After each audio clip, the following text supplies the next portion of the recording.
right, Brett. Here you go. Well, I remember it all very well. Looking back, it was the summer I turned 18.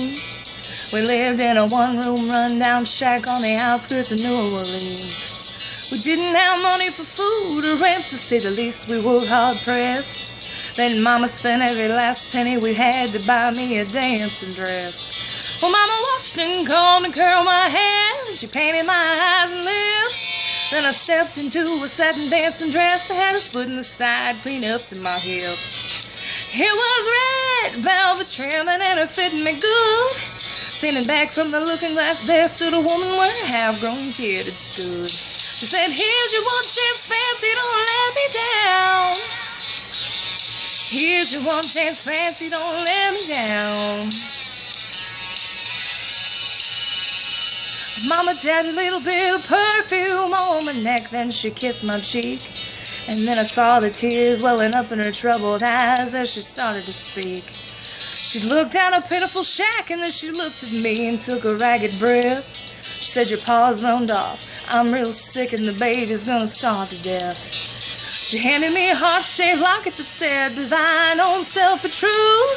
And I shivered as I watched a roach crawl across the toe of my high-heeled shoe.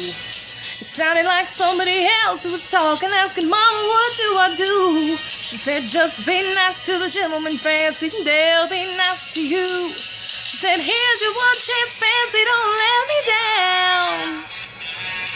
Here's your one chance, fancy, don't let me down. Lord, forgive me for what I do. Well, if you all out, well, it's up to you. Don't let me down now, your mama's gonna move you uptown." Well, that was the last time I saw my ma when I left that rickety shack.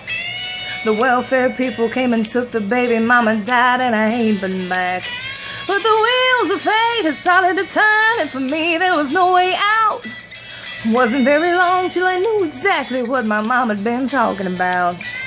I knew what I had to do, and then I made myself this solemn vow that I was gonna be a lady someday, though I didn't know when or how. But I couldn't see spending the rest of my life with my head hung down in shame. You know, I might have been born just plain white trash, but fancy was my name.